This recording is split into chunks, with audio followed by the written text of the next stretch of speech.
Check out, he's one of this Homeland's greatest exports. It's the ridiculously talented Damian Lewis.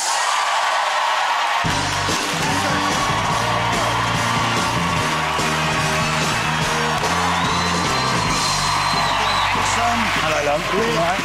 Damian Lewis, how you doing, man? Great to have you here, Damian. Sit down, get comfortable. Wow.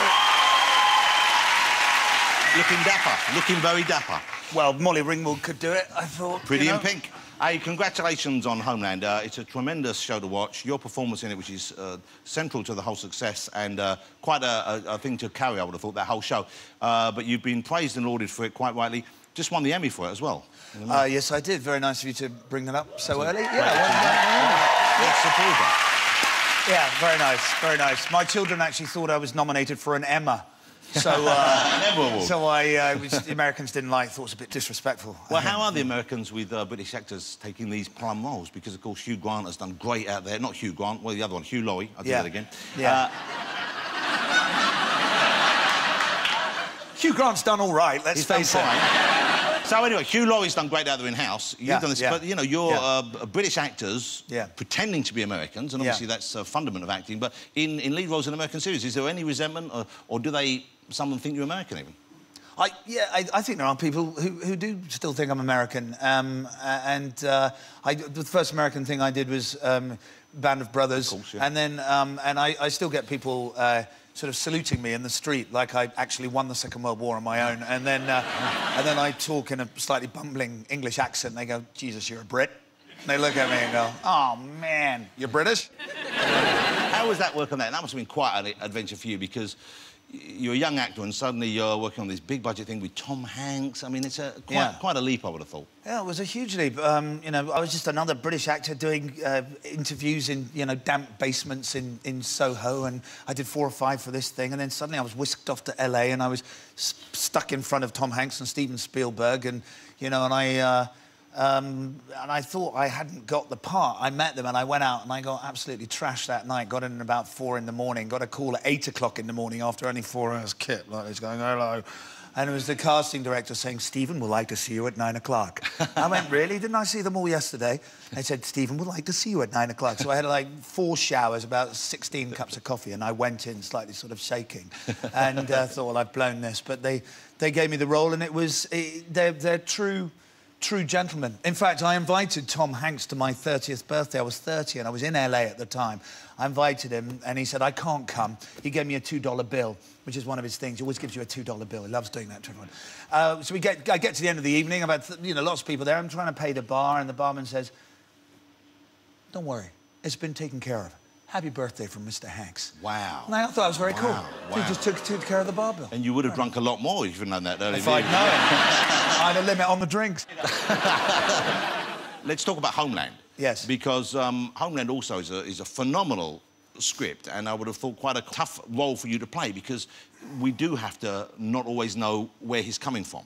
Is that difficult for you as an actor? You know, you're trying to sell us on he's going one route, but at the same time, you've got to leave it open so we can be aware that he might not be doing what we're thinking. Does that make sense? Yeah, it does. But I think you're talking about ambiguity. Just playing ambiguity the whole way through the first season certainly was enormous fun. You know, but acting's like advocacy. You advocate for your character, and you believe in, trust and love your character, and can defend them, whatever they are going to do, even if it seems like they might be putting on a, you know, a vest bomb, a suicide vest, and be seemingly about to blow up the cabinet. Let me ask you about the religious aspect of it, because it's interesting here. You have a character, a sympathetic character in an American drama, especially in the current climate, who is an American who's become a Muslim. Yes. And he's become a Muslim, and quite a devout Muslim, if I read the story correctly, through choice. He wasn't brainwashed. That sort of would be the easy route, that he was out there and he was kept as a hostage and somehow they brainwashed him. But you come to the conclusion, or I came to the conclusion, that he chose that path. Yes. And I thought that was brave, and braver than I expected to see on an American television show. I think, yeah, I'm very astute. I'm glad you picked that up because it's, of course, it's a thriller. And so the American Marine who starts worshipping Allah and turns to Islam obviously is going to be, in the context of a thriller, a suspicious character. So he is, but I stated very clearly at the beginning, before I even accepted the job, that I'd feel uneasy if there was any lazy associations drawn between violence and Islam, and wouldn't it be more subversive if actually Islam became something that was sustaining for him, was a force for good in his life, and had a sort of poetic even and you know, really influential role in his life that would be nurturing for him. I'm not up to date, so please don't talk any more about the new episodes. Because earlier on, we were rehearsing this show, and I know that'll come as a huge surprise to all of you. But they said, here, let's have a little clips you might show, and they showed a clip, and it's an episode I haven't seen yet, OK? But it's been out over here, but I'm not up to date. So just in case there's anyone else out there, like me, who isn't up to date, I'm going to spoil it for you too. Have a look at this.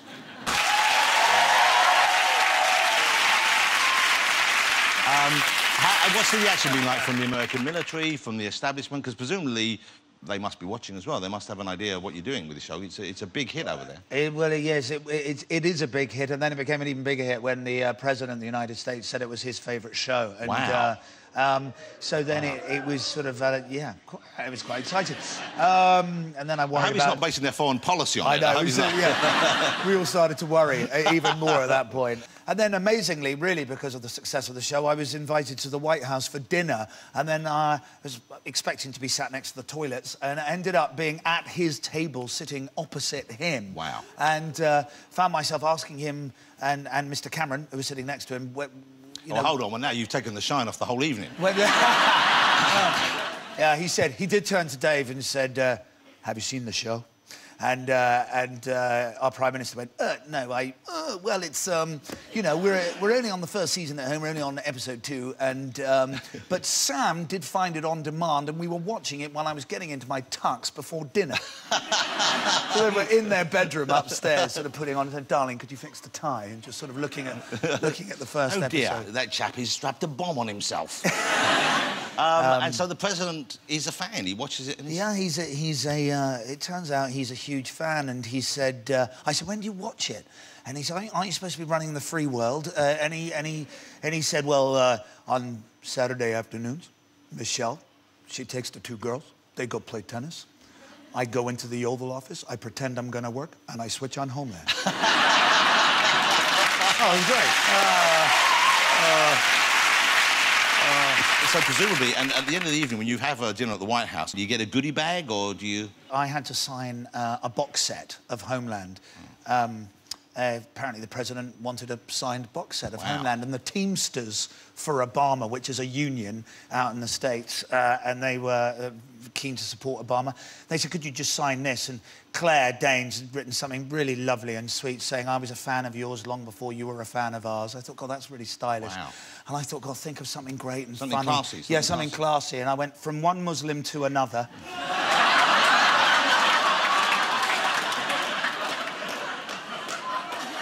In an indelible Sharpie.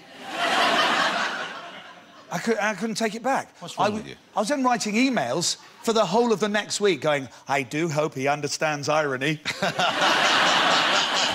One final thing. Did you send us a congratulatory text or note to President Obama that he's re-elected? I did, yeah. What did you say? Congratulations on being re-elected. So you decided not to do the Muslim joke again? No, you know, yeah. You know, never repeat a joke, especially when it's not funny the first time. 4 more years, thank Allah. Just that would go. Ladies and gentlemen, Mr. Damian Lewis.